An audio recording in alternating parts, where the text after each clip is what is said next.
Hello, Bismillahirrahmanirrahim. Today we are discussing oral manifestations of systemic diseases.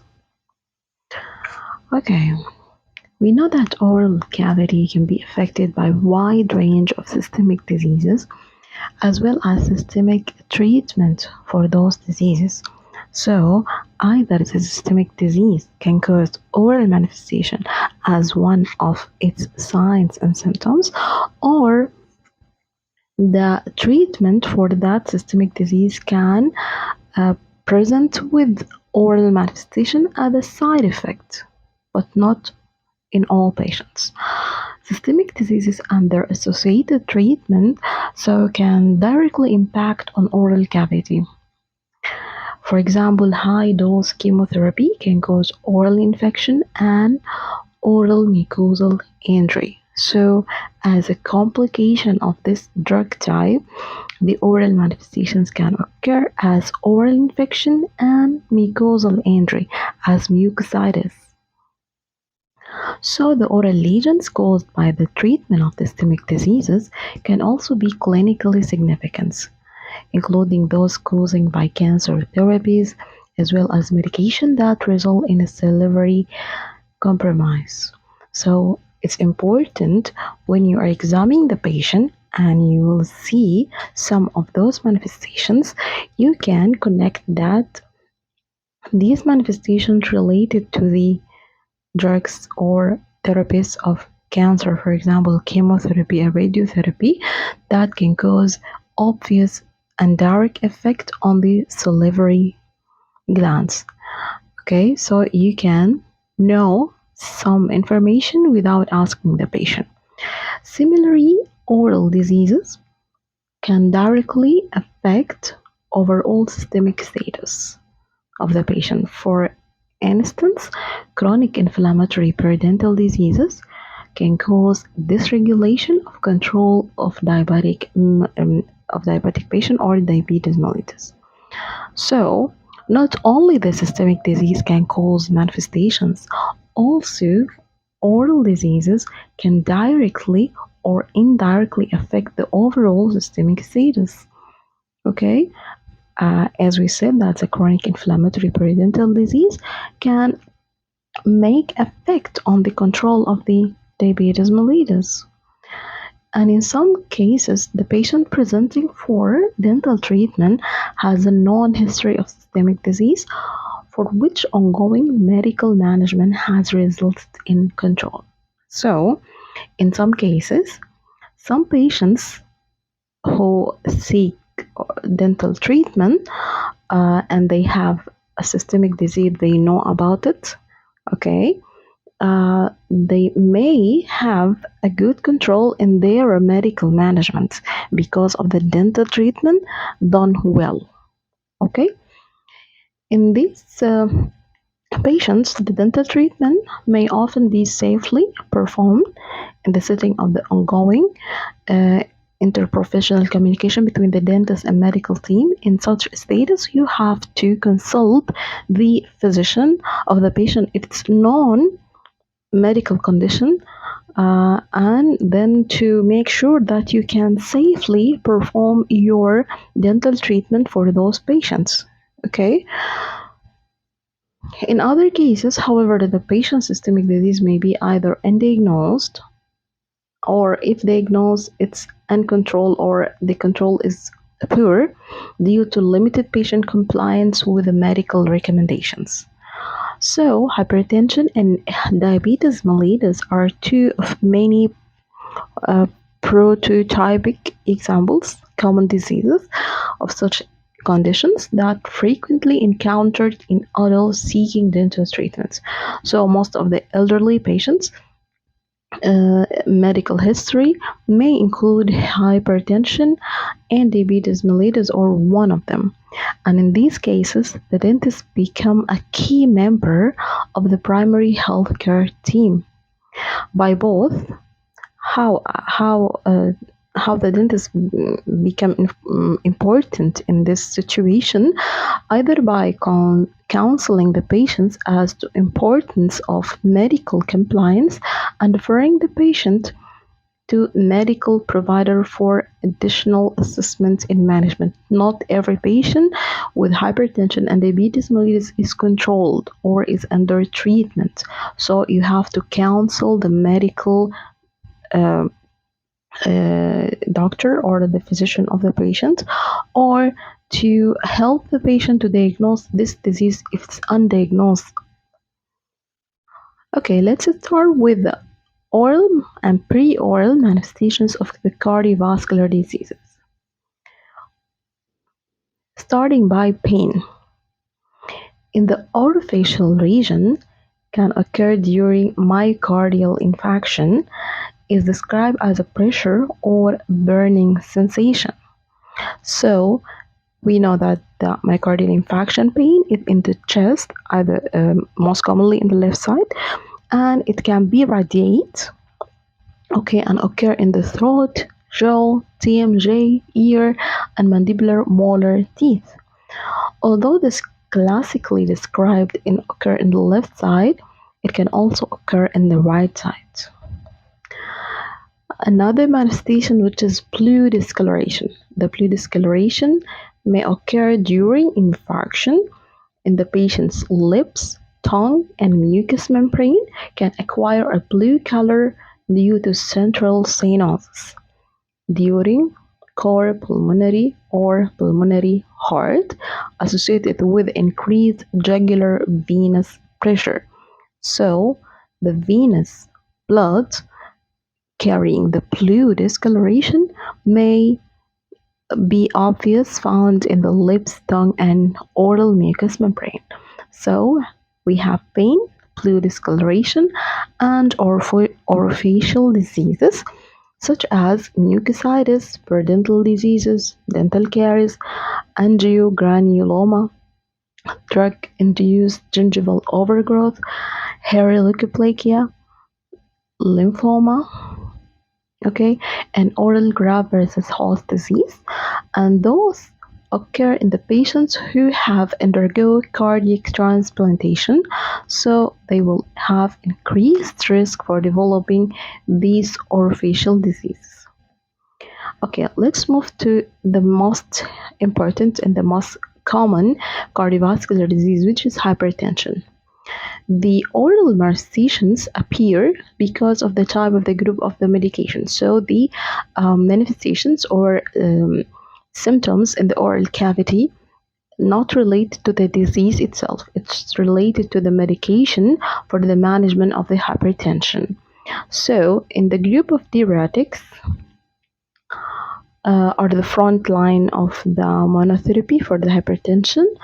In general, diuretics increases the production of the urine by increasing the exertion of the sodium and water, and the associated manifestations related to diuretics are dry mouth, may be up to xerostomia, lichenoid reactions, and taste changes. The lichenoid reaction with ulceration of the dorsal tongue in 56-year-old females secondary to the use of furosemide, which is one of the diuretics.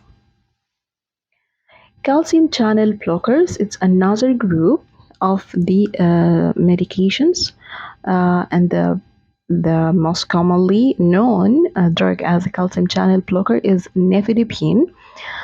Okay, it decreases the vascular resistance through the L channel blockade, which produces vasodilatation. Calcium channel blockers may cause the very common and characteristic disease or manifestation with gingival hyperplasia or overgrowth of gingival tissues, dry mouth, altered taste, and erythema multiforme. Here you can see the gingival hyperplasia. And here is erythema multiforme with obvious lesions. Okay, the third group, which is angiotensin II receptor blockers, okay, are a group of antihypertensive agents that selectively block angiotensin II that produces vasodilatation, and the commonly associated manifestations are dry mouth, angioedema, sinusitis, and altered taste. Another group, which is alpha blockers, act on the sympathetic autonomic system and decrease peripheral blood pressure, and by this will produce hypertension and may cause dry mouth and taste changes. The beta blockers are medication that bind to beta receptors, reducing heart contractility and rate. Beta blockers are divided into two different groups: selective and non-selective. Oral cavity side effects associated with the beta blockers include dry mouth, taste changes, lichenoid reactions, and oral ulcers. Here you can see a 45-year-old male with lichenoid reactions secondary to use of atenolol, which is selective beta blockers. Another patient with a lip and tongue ulceration, an adverse effect of a beta blocker, which is sotalol. Another group, which is angiotensin converting enzyme inhibitors, ACE.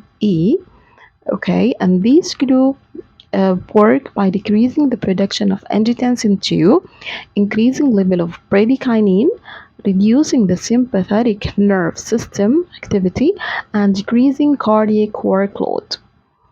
And the oral cavity effect or side effects um, associated with the use of ACE inhibitors include loss of taste, dry mouth, lichenoid reactions, ulcerations, burning mouth, and occasional gingival bleeding. Anticoagulants. The most common cardiovascular disorders requiring anticoagulant therapy include, so the anticoagulant, it's not a hypertension medication, but it's a cardiovascular disease medication requiring in those conditions coronary artery disease, arterial fibrillation, presence of prosthetic heart valve, and heart failure. In these conditions, we want to prevent clot formation, so anticoagulants may be administered orally or intravenously. Anticoagulants, commonly referred to blood thinners, and are medications that prevent or reduce blood coagulation, thus prolonging the clotting time. And these medications are commonly used in therapy for thrombocytic disorders.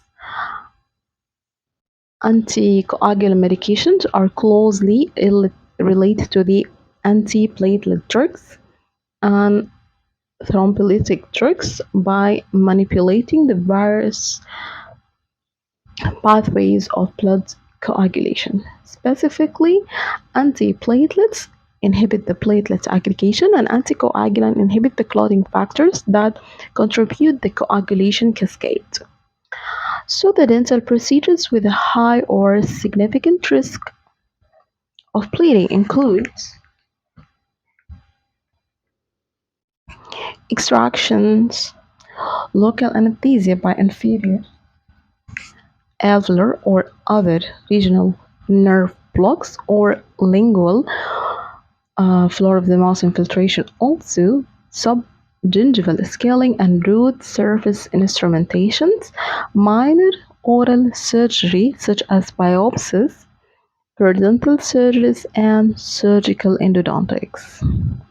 So, anticoagulants and antiplatelet therapies only and rarely cause oral manifestations, occasionally observed with a minor trauma to the oral mucosa, causing hemorrhagic lesions such as petechia, purpura, ecchymosis, hemorrhagic pulla, and even hematoma formation, but it's not common. Okay, let's move to the another disease, which is respiratory diseases. So the oral manifestation of the respiratory disease related to the asthma, which is common, and common in the dental clinic, with oral conditions such as dental caries, dental erosions, periodontal diseases, and oral candidiasis have been suspected or present in the patients with asthma. Okay, so it can be has been the subject of the debate for a considerable time. The role of an oral acidic environment, either related to the asthma medication. So why those manifestations appear or presented because of the asthma medication that causing the oral acidic environment, or by a gastroesophageal reflex associated with the asthma and salivary hypofunctions too. The development of these oral manifestations is thought to be key and has been reviewed with a suggestion that simply prophylactic measures can diminish these effects. So the patient with asthma needs some and a specific regulation to prevent those disease to present. Okay, so the asthma associated conditions can be related either to the drug or to the associated symptoms caused by the asthmatic condition. In recent study assessing 100 patients with COPD, 61% reported the perception of oral dryness, while only 16% had measurable unstimulated salivary hypofunction. So, in pulmonary diseases, also, you may find some oral manifestations such as oral dryness and salivary hypofunction in most of the patients. Okay, and also some patients reported with pain and chewing difficulties or aesthetic problems. Let's move to the endocrine disorders. So the famous and the most common, which is diabetes mellitus, in addition to adrenal diseases, disease of parathyroid glands, and gonadal disorders, and thyroid disease. So oral and perioral melanotic pigmentations can occur in Addison disease, and although this may be the first sign of the disease, it can also be seen later during the course of the disease. And hyperparathyroidism can cause central and peripheral giant cell tumors, also known as brown tumors. And menopause that has been associated with diminished salivation, mucosal atrophy, oral dysesthesia, and dysphagia, okay, altered of the sensation and tongue taste also, while patients who are pregnant have an increased incidence of oral peripheral giant cell granuloma, which is tumor, angiogranuloma, and periodontal diseases also. Oral lichenoid lesions can be seen in the patients with Hashimoto's thyroiditis, which one of the thyroid disorders. Patients with diabetes, particularly poorly controlled diabetes, can present with mucosal atrophy and oral candidiasis, in addition to periodontal diseases related also to diabetic patients. Gastrointestinal disorders such as dysphagia and gastroesophageal reflex diseases, inflammatory bowel diseases, hepatitis, and alcoholic liver diseases. Patients suffering from dysphagia or gastroesophageal reflex diseases, so you can obviously say that they will have oropharyngeal burning, okay, erythematous lesions of the oropharyngeal region, and hypersalivation, dysphagia, and dental erosions. And this because of the acidic environment in the oral cavity caused by vomiting or the reflux. Inflammatory bowel diseases can result in many oral manifestations such as persistent oral ulceration, increase in resistant and recurrent after stomatitis, copulostone of the buccal oral mucosa, and mucosal hypertrophy, swelling of the gingiva, labial mucosa, mucosal tags, angular cheilitis, parodontal erythema, and oral candidiasis. Yellow and oral mucosal pigmentation can be related to the patient suffering from hepatitis.